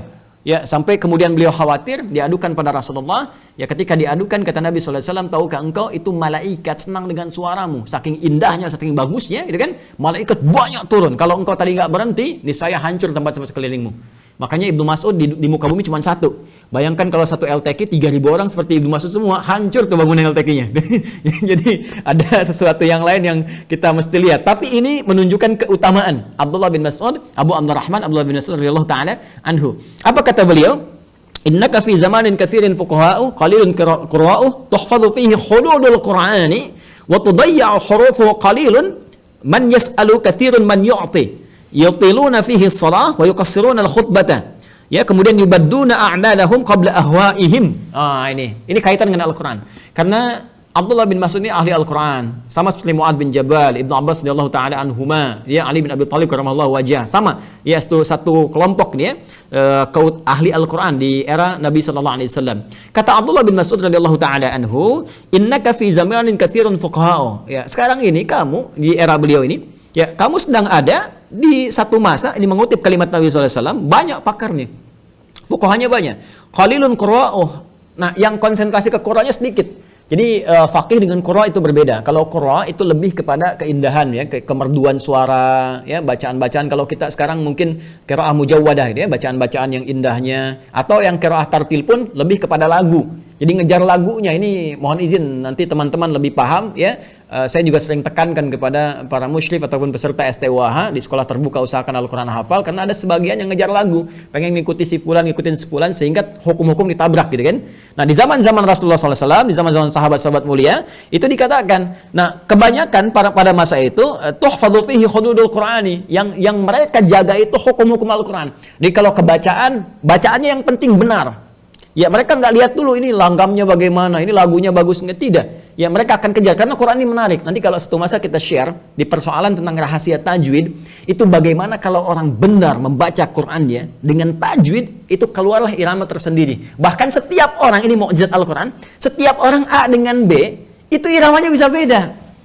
Ya, ada kekhasan gitu kalau dia baca dengan tajwid. Dan itu salah satu rumusan identifikasi bagaimana seorang hamba ketika baca Al-Quran oleh Allah diberikan satu kemuliaan yang membedakan dia dengan hamba-hamba yang lainnya.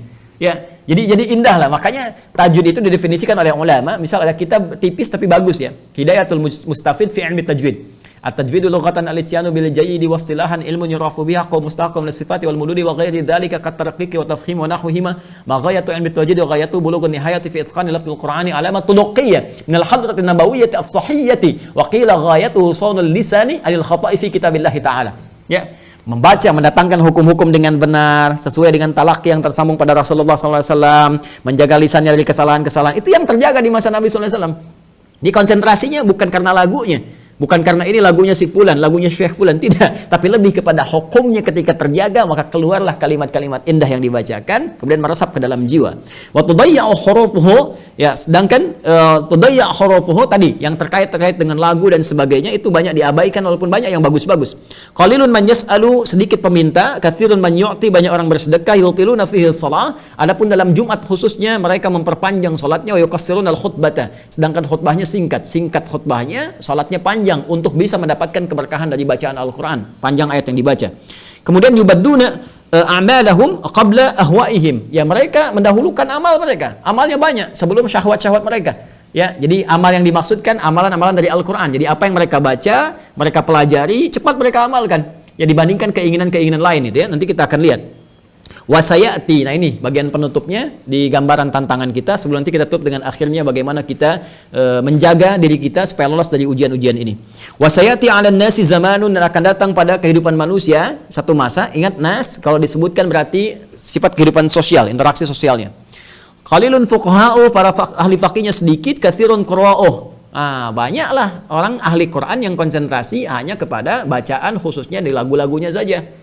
Ya, jadi banyak yang ke lagu, ini lagu si fulan, ini lagu si fulan, ini begini. Ya, bagus, lagu itu bagus karena ketika dibacakan dengan baik, dengan indah, Allah senang. Ya, innallaha jamilun yuhibbul jamal. Allah itu indah, mencintai keindahan. Dan Nabi mengatakan, ya, jika Anda baca Al-Qur'an bermakna hasin sautak, baguskan suaramu, indahkan. Tapi jangan sampai keindahan itu kemudian meninggalkan hukum-hukum. Ya, ini ada isyarat tidak Nabi, ada orang ngejar lagu tapi lupa dengan hukum. Ya, saya tidak perlu praktekkan nanti, misalnya mohon izin lah ya, nanti ada misalnya ini lagam si fulan, tapi sekarang ini kita dapatkan suasana ini. Ya, kita dapatkan orang ngejar ingin niru Syekh fulan, tapi hukumnya nggak nyampe gitu. Ya. Kemudian yuhfadzu fihi huruful Quran wa tudayya hududuhu. Ya, banyak orang belajar nih tentang, mohon maaf sekali ini, tentang huruf-hurufnya, ya, tentang irama, tentang macam-macam, atau menghafal. Ini menghafal nih huruf dihafalkan. Ya, mungkin dalam bentuk nagma dan sebagainya, tapi hududnya nggak dijaga, hukum-hukumnya. Ya, ini bisa ada dua teman-teman. Hudud di sini bisa hukum-hukum isi Qurannya. Bisa orang pandai tajwidnya pandai, sampai ke, mohon maaf sekali ya, misalnya matan-matan tajwid, ya itu sudah hafal, Jazairiyah hafal, ya macam-macam tajwid, manzumat hafal dan sebagainya. Bahkan hukum-hukum mengerti ikhfa itu ada berapa, idgham itu bagaimana, iqlab itu seperti apa. Tapi pandai di tajwid, tapi nggak pandai mengamalkan isinya. Ya, setidaknya yang pokok-pokok yang bahkan dia harus amalkan. Ya, nanti kita akan lihat bagaimana perubahan ahli Quran. Nanti kita akan lihat ya. Nanti saya turunkan ayat-ayatnya. Kemudian katsirun man yas'alu qalilun man yu'ti. Ya, sedikit sekali yang bisa memberi, banyak yang minta-minta. Kemudian yutiluna fihi khutbah, sedang akan Anda dapati banyak di khutbah Jumat itu, yang banyak itu khutbahnya. Sementara yukassiruna as-shalah, sedangkan salatnya itu jadi pendek, ya, khutbahnya 30 menit, baca Qur'annya qul huwallah gitu kan. Sedikit ya, kemudian selesai khutbah Jumat itu. Jadi terbalik suasananya. Kemudian yubadduna fi ahwa'um qabla amalihim. Amalnya sedikit tapi syahwatnya lebih banyak, sehingga yang terjadi apa? Bahkan ahli Al-Qur'an itu bisa saling bertengkar, bisa saling mentahdzir misalnya, bisa saling mengoreksi dengan cara yang tidak tepat. Nah, ini kata Nabi, dan kemudian diteruskan ke kalimat yang dikutip oleh Ibnu Mas'ud radhiyallahu ta'ala anhu adalah kenyataan-kenyataan, tantangan-tantangan yang terjadi di masa-masa setelah era mereka yang mulia. Ya, bahkan Al-Qur'an mengisyaratkan di Quran surah ke-25 Al-Furqan di ayat ke-30. Ya, ketika Nabi mengadukan pada Allah Subhanahu wa taala, wa qala ar-rasulu ya rabbi inna qaumi ittakhadhul qur'ana ittakhadhu hadzal qur'ana mahjura. Ya, ketika Rasul berkata, ini Rasulullah SAW berkata, mohon kepada Allah Subhanahu wa taala, mengadukan perkaranya. Ya Allah, di antara sebagian umatku itu, jadi ini di sini menggunakan sinekdok totem proparte gitu kan, keseluruhan ini mewakili sebagian. Jadi bukan dimaksud semua umatnya, bukan. Awas, hati-hati. Jadi nanti ada pas prototo, sebagian mewakili keseluruhan, ada keseluruhan mewakili sebagian. Semacam misalnya gini, kalau di olahraga misalnya ada pertandingan bulu tangkis misalnya Indonesia melawan Malaysia. Yang kita sebutkan kan Indonesia hari ini partai melawan Malaysia. Padahal yang main misalnya siapa? Ya, Muhammad Ahsan saja misalnya kan, atau Kevin Marcus atau siapa gitu, tapi yang disebutkan Indonesia. Ini namanya sinekdok totem proparte, keseluruhan yang dimaksud sebagian. Nah, ini sama di ayat ini Nabi SAW ingin menyampaikan yang kemudian disampaikan oleh Allah dalam bahasa Al-Quran, ya dalam firman-Nya, ya waqala rasulu ya rabbi inna qaumi, ya, dan berkata Rasul pada Allah Subhanahu wa taala mengadukan, ya Allah inna qaumi, sebagian dari umatku, kaumku gitu kan, ittakhadhu hadzal qur'ana mahjura, ada yang mengacuhkan Al-Quran. Ada yang mengacuhkan Al-Quran. Ya tentu kalau kalangan sahabat semua mereka fokus dengan Al-Quran dan sebagainya. Tapi ini gambaran, ya kata para ulama, bahwa ada yang mengatakan di masa-masa itu, ada yang mengabaikan, ada yang menuduh Nabi, ada yang menganggap Quran itu biasa. Ini orang-orang golongan kufar yang didakwai pada masa itu. Tapi karena kalimatnya menggunakan inna, awas hati-hati, inna dengan anna beda. Inna dengan anna beda. Anna ya dalam konteks tertentu secara spesifik menunjuk kejadian di masa itu yang belum tentu terjadi di masa lampau, di masa akan datang. Tapi kalau menggunakan inna, kejadian di masa itu akan terjadi di masa yang akan datang dengan esensi yang sama, walaupun cara memperlakukannya beda, tapi sama-sama mengacuhkan. Ya, kata Nabi ada sebagian nih kaum, umatku ini, kaumku ini, karena kenapa Nabi menyebut umat kaum? Karena Nabi kan akhir zaman. Semua manusia yang beraktivitas di akhir zaman itu umatnya Nabi. Ya, ada yang beriman, ada yang tidak, gitu kan? Ada yang beriman, ada yang tidak, ada yang belum beriman. Nah, ada gambaran dalam Al-Quran akan datang satu masa yang mengaku bahkan umat Nabi sebagai mengacuhkan Al-Quran. Dan ditafsirkan oleh ulama kekinian, ada yang mengatakan ini nih Quran ini cuma jadi pajangan, kan? Kalau ada orang wafat baru baca Al-Quran.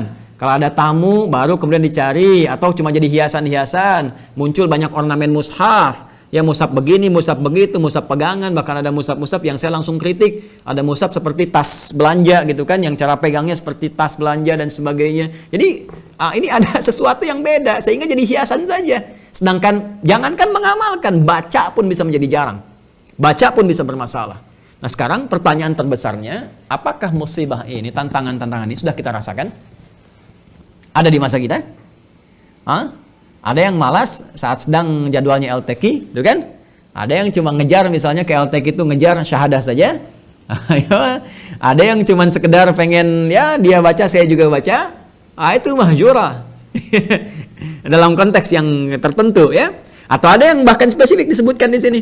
Ngejar lagu, ngejar ini lupa ya untuk mengamalkannya yang enggak semua isi di Al-Qur'an itu menyangkut apa yang misalnya yang memang kewajiban kita. Ada yang mesti kita lakukan, ada yang memang bukan istilahnya apa ya? Istilahnya bukan kita di situ, bukan core-nya kita. Ya karena di Quran tuh ada ayat bisnis misalnya, ya ada ayat tentang kedudukan misalnya, ada ayat tentang umat pada umumnya, ada ayat tentang kewajiban ibadah. Ya kalau kita bukan pebisnis berarti kan ayat itu spesifik untuk orang-orang bisnis. Kita mungkin boleh jadi tidak ada di situ. Ya kalau kita nggak di kedudukan, kita adanya misalnya di ilmu, maka ayat-ayat ilmu berlaku untuk kita. Setidaknya jangan ditafsirkan bahwa saya baca ini langsung harus saya begitu. Saya baca ayat bisnis langsung jadi pebisnis. Bukan begitu caranya.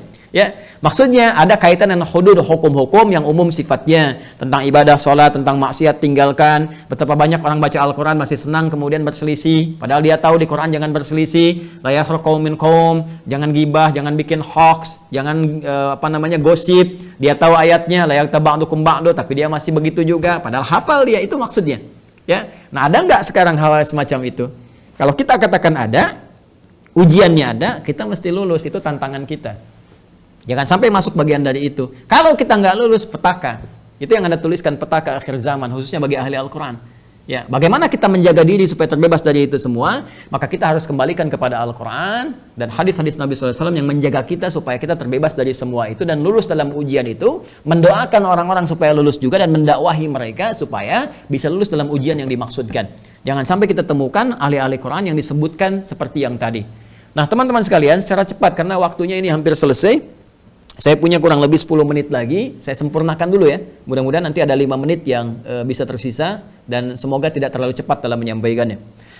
Teman-teman sekalian, secara singkat, ahli Al-Quran itu dibagi 3. Saya ulang ya, ahli Al-Quran itu dibagi 3. Dan 3 ini menyatu dalam satu sifat.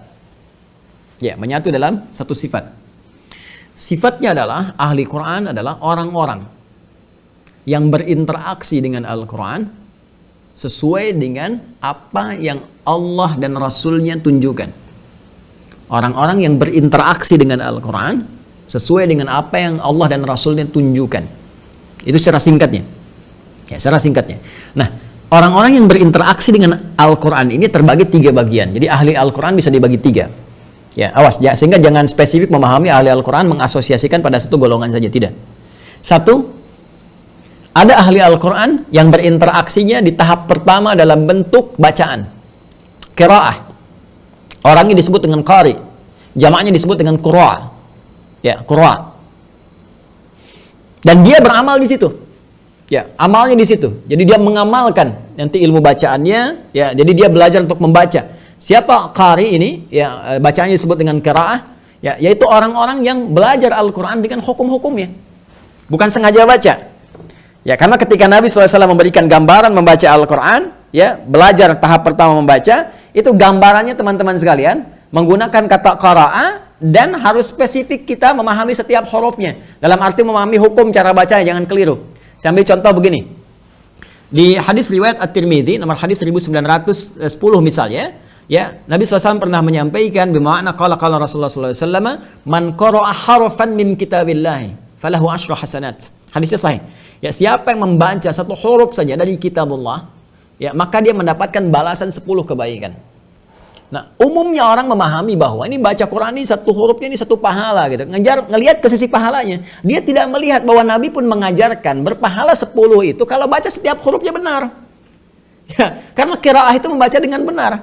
Qara'a yaqra'u, ya, qira'atan kalau sempurna menjadi Qur'anan. Ya, qara'a yaqra'u Qur'an qira'atan wa Qur'anan, bentuk sighah mubalaghah. Jadi nggak mungkin seorang guru mengatakan iqra, baca. Jadi ketika dia mengatakan baca, yang dimaksud bacanya benar. Setiap hurufnya. Makanya kalau ada guru mengajar di madrasah, minta murid berkata iqra, ketika salah dia benarkan. La hadza laisa hadza, hadza kadza, hadza laisa fasila, hadza nuqta. Ini bukan koma, ini titik. Kita baca bacaan saja. Anda katakan pada anak Anda baca. Ya, hadis di tas, bukan di tas sayang, di atas gitu ya. Oh ya, hadis di atas gitu kan. Anda benarkan. Nyuruhnya kan baca. Sama aja ketika Anda baca Al-Qur'an, ketika Nabi mengatakan man qara, ya, man qara, siapa yang baca? Ya, perintah Al-Quran ketika turun pertama kali, ya, dari Allah Subhanahu Wa Taala kepada Nabi Muhammad SAW, perintahnya kan fil amr, kata perintah dari kata qira'ah. Perintahnya apa? Fil amrnya ikra, ikra bismi rabbikal ladzi khalaq. Baca dengan benar Muhammad SAW. Ya, baca, ya, dengan nama Allah yang menciptakan kau aja begitu mudah. Karena ketika Nabi diminta baca, Nabi mengatakan ma'ana biqari, saya nggak bisa baca. Ya, maka Allah sampaikan, ya, baca karena Allah, lillah. Niatkan ikhlas karena Allah, minta perlindungan kepada Allah, minta kekuatan kepada Allah. Allah itu mencipta kamu aja mudah, apalagi menjadikan kamu bisa mengikuti bacaan. Ya, tapi poinnya iqra turun. Jadi begitu dikatakan iqra, Anda LTQ iqra nih, artinya apa? Berusaha membimbing baca orang dengan benar, dengan baik, dengan benar, dengan bagus. Nah, ini bagian yang pertama. Jadi orang-orang ahli Quran adalah orang-orang berinteraksi dengan Al-Quran. Dia belajar baca sebagai pembuka, gitu kan? Kemudian dia perhatikan hukum-hukumnya, dia baca dengan benar, panjang pendeknya, wakaf ibtida'nya dan sebagainya, gharib muskilatnya dan seterusnya, sehingga firman Allah dibacakan dengan benar. Dan tidak ada keindahan, ya, ketentraman pada jiwa kita selain ketika membacakan Al-Quran dengan benar. Nanti bacaan itu akan berpengaruh kepada jiwa. Jadi gini bedanya, sekedar baca dengan bacaan benar, itu diantara dampak yang Allah berikan pada jiwa kita dan menjaga diri kita. Allah menjaga ahli Al-Quran, ya. Salah satu penjagaannya, bacaan yang benar itu akan meningkatkan keimanan dan membangun hubungan kedekatan kita lebih kepada Allah Subhanahu Wa Taala. Yang dengan itu nanti Allah berikan ketenangan pada jiwa kita dan penjagaan pada sikap kita. Ingat itu baik-baik. Buka Quran surah ke-8 Al-Anfal di ayat kedua. Tadi saya bacakan sebagian, sekarang saya tutup dengan ujungnya. Innamal mu'minuna alladzina idza dzukirallahu wajilat qulubuhum wa idza tuliyat 'alaihim ayatuhu zadatuhum imana wa 'ala rabbihim yatawakkalun. Ya. Sungguh orang beriman sejati itu yang kalau dibacakan nama Allah bergetar jiwanya. Tadi saya telah selesai sampaikan waktu saya menguraikan di awal. Kemudian wa idza tuliyat 'alaihim ayatuhu, jika dibacakan kepada mereka ayat-ayat Allah, zadatuhum imana, bertambah keimanan mereka, wa 'ala rabbihim yatawakkalun, dan mereka membangun ketawakalan, hubungan lebih dekat dengan Allah Subhanahu Wa Taala. Makanya teman-teman bisa nggak baru dengar aja, coba lihat ya Syekh Masjidil Haram misalnya, Masjid Nabawi atau masjid-masjid lainnya gitu kan. Coba lihat kalau mereka baca Al-Quran. Kan kita ada getaran pada jiwa kan? Ya, bukan karena indahnya lagunya, nggak cuma lagu, bukan itu poinnya. Di antaranya apa? Karena benar bacaannya. Kalau lagu indah tapi bacaannya salah, kadang-kadang panas juga kena kuping kita. Ya. Alhamdulillahi Rabbil Alamin. Lah, ya lagunya bagus, cuma kuping panas gitu. Ada yang salah. Nah, jadi kondisi-kondisi itu kalau kita benar itu bacaan, kita baca pun ke jiwa kita itu ada ketentraman. Ya, itu barakahnya Al-Quran. Kata Allah, kalau kita benar baca Al-Qurannya, interaksinya benar, jadi bagian ahli Al-Quran yang pertama. Orang-orang yang benar-benar mempelajari Al-Quran untuk baca, dan dia mengamalkan. Tadi ke hadis yang tadi, khairukum man ta'allama al-Qur'ana wa 'allamah. Dia belajar hukumnya, dia belajar bacaannya, terus dia ngajarin orang lain lagi, minimal ngajarin anaknya, ngajarin keluarganya. Itu ahli Quran, golongan yang pertama. Ahli Al-Quran. Kemudian yang kedua, tilawah.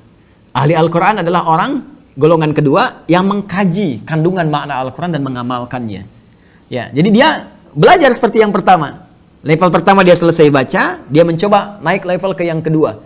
Dia mempelajari, nggak langsung semua. Kalau yang kedua ini 5 ayat dulu, misal Al-Baqarah sampai 5 ayat, wa ulaika humul muflihun, kan? Dan dia pelajari maknanya apa, ada nggak makna spesifik bagi dia? Oh ini wa yuqimunas shalah, salat sempurna, dia coba sempurnakan salat, dia pelajari dari Nabi bagaimana salat yang benar. Ini tilawah. Nah, ini lama. Bahkan selevel sahabat saja ada yang puluhan tahun. Ya, selevel ulama itu ada yang 40 tahun, 20 tahun, 30 tahun, lebih daripada itu, bahkan sepanjang hayat belajar. Ya, jadi dia menjaga itu, masuk golongan ahli Quran dengan mempelajari, mengamalkan, dan menjaga sampai wafat. Di ahlul Quran itu bukan seketika, maaf nih, bisa baca Quran, jadi ahli Quran selesai. Tidak. Tapi ada konsistensi, kesinambungan, kontinuitas. Sampai dia wafat, dia jaga itu. Jadi kalau tadi yang golongan qiraah, dia khatam Quran, dia jaga tuh. Khatmil Quran, dia bagi misalnya 30 juz, paling minimal dalam sebulan, sehari 1 juz. Nanti ditarik lagi sepekan misalnya kan, dari mulai Sabtu, Ahad, Senin, Selasa, Rabu, Kamis, itu dibagi 6, 30 bagi 6, 5, sehari 5 juz. Ya, sehari 5 juz. Kemudian hari Jumatnya untuk berdoa, 5 juz ini kalau ingin mudah lagi dibagi 5 waktu sholat, subuh, zuhur, asar, maghrib, isya, setiap waktu itu 1 juz. Jadi sepekan dia khatam 30 juz. Jadi sebulan dia khatam 4 kali Al-Quran. Kalau sudah levelnya level imam mujtahid, ya sehari khatam. Seperti Al-Imam Syafi'i, sehari khatam Al-Quran. Ramadan 2 kali khatam, siang sekali, malam sekali. Nah, itu udah levelnya udah tingkat tinggi lah. Ya, itu udah keberkahan waktunya beda. Ya, saya sering ditanya, kok bisa begitu, gimana waktu itu keberkahan? Kalau Allah nurunkan berkah, tidur semalam pun itu bisa terasanya pendek, padahal yang tidur dia 309 tahun gitu. Ya, dan sebagainya, itu beda keberkahannya. Itu suasana lain nanti ya, ada waktu-waktu yang lain. Jadi yang kedua adalah ahli tilawah, ini lebih lama, sepanjang hidup dia belajar. Dia jaga itu sampai wafat. Kalau dia bisa menjaga sampai wafat, ahli Al-Quran. Ahli Al-Quran. Kemudian yang ketiga adalah penghafal, hufadz. Ya, hafidhah, hufadz. Jadi dia berusaha membaca, ya berusaha kemudian menghafalkan itu.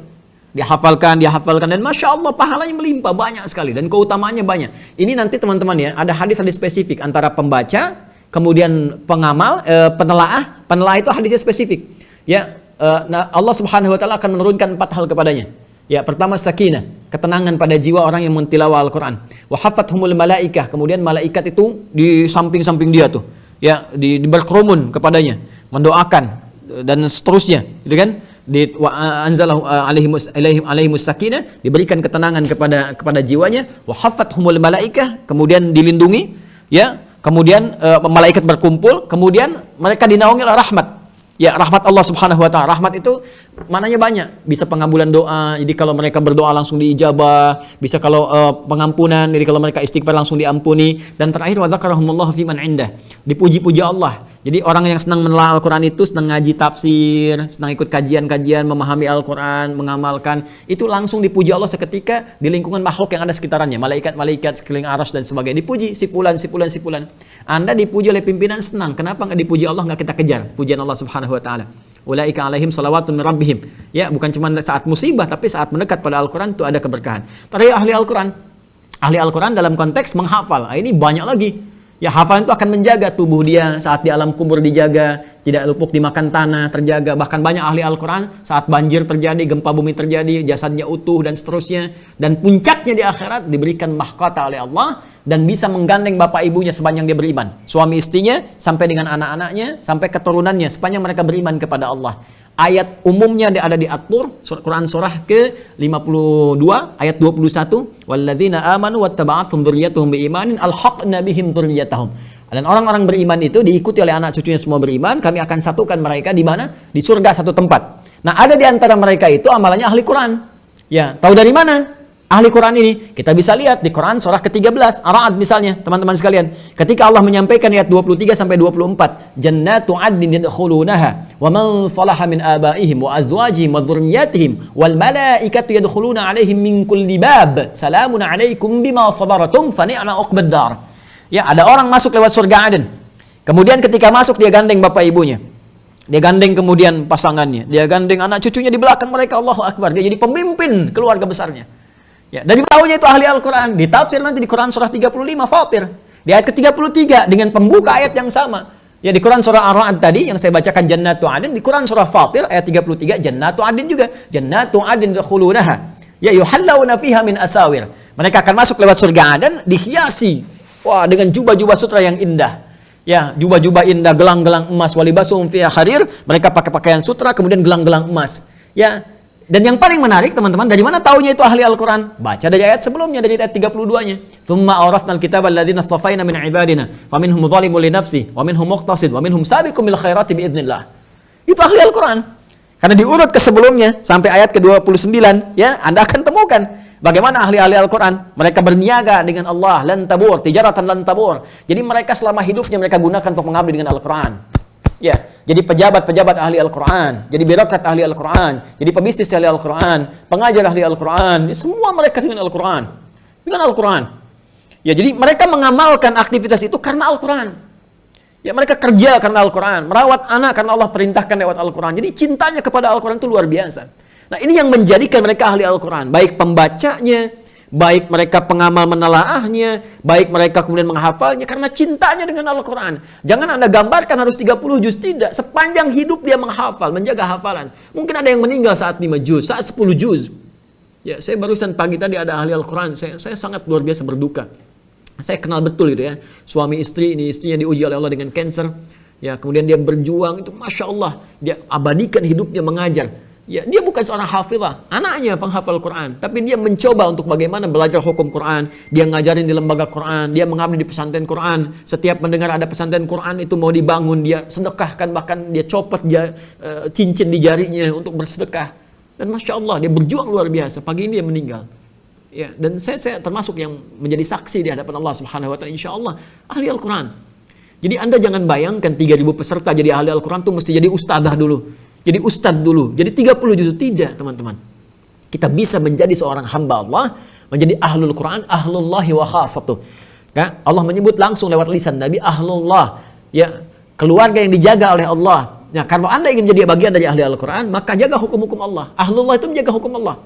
Ya, jadi kalau Anda mau belajar baca qiraah, maka jaga hukum-hukum Allah. Jangan baca sembarangan, jangan malas saat belajar. Bayangkan dapat pahala, bayangkan dihargai oleh Allah, bayangkan bisa menggandeng bapak ibu kita yang melahirkan kita, menjaga kita, merawat kita. Bayangkan disambut malaikat, wal malaikat yadkhuluna 'alaihim min kulli bab.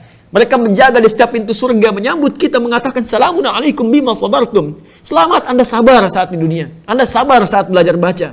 Anda sabar saat murajaah. Anda sabar saat mengamalkan. Dan Anda sabar menjaga itu semua sampai wafat. Sampai wafat kembali kepada Allah Subhanahu wa taala. Jadi saya ingin berwasiat pada teman-teman sekalian, memberikan pesan yang kuat ya. Bahwa sabarlah. Ya, sabar ini. Jadi kita sabar belajar, sabar mengamalkan, dan sabar menghadapi tantangan-tantangan ini. Kalau ada orang-orang yang cuma peduli kepada irama, lagu, dan sebagainya, nggak peduli hukum, kita ajak, terangkan dengan baik, kita doakan. Dan kita bersabar dengan ujian itu. Sabar belajar baca sedikit-sedikit. Kalau kita sabar sehari, 2 hari, besok setahun, 2 tahun kita lebih lancar lagi. Ya, tapi kalau kita nggak sabar, ngejar pengen cepat khatam, dilabrak semua hukum-hukumnya, mungkin khatamnya cepat, tapi salahnya banyak. Dan salah itu di hadapan Allah tidak mendapatkan penerimaan yang terbaik, kan? Demikian pula ketika teman-teman mengamalkan, niatkan untuk mengamalkan hukum-hukum Allah dimanapun Anda berprofesi. Saya lihat tadi ada poster-poster yang diantara mereka ada, Masya Allah, ya, yang dititipi oleh Allah kedudukan, jabatan-jabatan, yang mungkin diantaranya ada pebisnis. Saya lihat profil Anda ada guru, ya, ada pengajar, ada pebisnis, pengusaha. Saya mau tanya pada Anda, apakah ketika Anda mengerjakan itu semua Anda kerjakan karena Allah? Atau Anda hanya kerjakan untuk dunia saja? Anda ahli Quran. Ahli Quran ahlullah wa khasatuh. Ya, ketika kita ahlullah, ahli Quran, ahlinya Allah, ya artinya kita semua kerjakan billah karena Allah. Ya, rawat anak karena Allah. Itu implementasi Al-Quran. Bekerja karena Allah. Ya, mencintai sesama karena Allah, mendoakan karena Allah. Ketika semua dikerjakan karena Allah, itulah ahli Al-Quran. Dan bagaimana penjagaan Allah kepada mereka? Tadi saya sebutkan. Allah berikan ketenangan pada jiwa mereka. Allah jaga dari musibah-musibah. ya Allah mudahkan kehidupannya, berikan ketenangan pada jiwa itu penting. Ketika jiwanya tenang, nggak berpengaruh harta-harta dunia. Dia nggak sempit ketika pekerjaan belum datang. Yang dia pahami, Allah menjanjikan rezeki akan diberikan. Saya berikhtiar, dia berikhtiar dengan baik. Ya, demikian seterusnya. Karena kedekatannya dengan Allah memberikan ketenangan, toh dunia sementara. Besok lusa saya wafat, Allah berikan kebahagiaan. Ketika Anda yakin ada kehidupan setelah kehidupan dunia, maka disitulah Allah berikan keindahan-keindahan dalam jiwa kita. Saya kira secara singkat itu yang saya sampaikan. Mohon maaf kiranya ada banyak hal yang mungkin keliru tersampaikan, atau sabkul lisan menyampaikan sesuatu lebih cepat daripada pikiran yang tercerna dalam benak saya. Saya mohon maaf. Banyak ustadz-ustadz yang lebih baik daripada saya, ulama-ulama yang bisa Anda ambil ilmunya, sepanjang itu sesuai dengan apa yang Allah inginkan, sesuai dengan petunjuk Rasulullah sallallahu alaihi wasallam. Saya kira itu yang terbaik kita ikuti. Dan bila pun ada yang salah dari saya, itu adalah kesalahan saya pribadi, ditinggalkan. Kalau ada yang benar itu petunjuk Allah, silahkan diamalkan. Dan saya berwasiat pada teman-teman, tolong jauhi ya ajaran-ajaran yang kontraproduktif. Ya, dengan petunjuk-petunjuk keislaman seperti kita saksikan saat ini, mustahil ada ahli Al-Quran, ada orang taat iman, tiba-tiba ya mohon maaf ya bisa melakukan tindakan kontraproduktif, meneror orang lain atau meledakkan diri sendiri. Siapapun pelakunya, termasuk yang misalnya mohon maaf ya meminta dia, ataupun misalnya mengarahkannya atau macam-macam, ataupun pelakunya itu sendiri, kita harus menjaga diri dari semua itu. Ya, saya kira itu yang bisa saya sampaikan. Ustaz, jazakumullah khair atas segala perhatian, keluarga besar dari LTQ Iqra. Ya, semoga Allah muliakan pendirinya, kemudian yang terlibat di dalamnya, guru-gurunya dan sebagainya. Saya hanya minta doa saja dari Anda semuanya. Semoga Allah menjaga saya, memaafkan dan mengampuni dosa-dosa saya dan kedua orang tua serta keluarga besar. Dan saya selalu konsisten menyampaikan bahwa saya berusaha menyampaikan apa yang Allah dan Rasulnya perintahkan, dan tidak berusaha meminta apapun kepada Anda semua. In ajriya 'ala Allah, ya in ajriya 'ala Rabbil alamin. Semoga Allah berikan juga balasan-balasan kepada saya kembali kepada Allah. Jadi saya tidak ingin mengurangi pahala yang insya Allah berikan kepada saya dengan bagian-bagian dunia. Jadi tolong jangan berikan apapun. Kemarin ada yang minta nomor rekening ke staf saya. Jadi tolong jangan kirimkan apapun ya. Saya tidak mau ditransfer, mau berupa uang atau apapun. Ini kewajiban saya untuk menyampaikan, dan saya akan ada di hadapan Allah. In uridu ilal islah mastata'at wa ma taufiqi illa Allahi Rabbil Alamin. Saya hanya menyampaikan sesuatu yang saya duga baik, dan saya bertawakal kepada Allah dan tidak ingin mengurangi apa yang Allah berikan kepada saya dengan pemberian-pemberian dunia. Jadi saya cukupkan. Terima kasih atas segala perhatiannya. Subhanakallahumma bihamdika asyhadu an la ilaha illa anta astaghfiruka wa atubu ilaik. Allahumma arhamna bil Qur'an waj'alil Qur'ana sahiban lana fid dunya wa syafi'an lana fil akhirati ya arhamar rahimin. Wa akhiru da'wana alhamdulillahi rabbil alamin. Tsumma assalamu alaikum warahmatullahi wabarakatuh.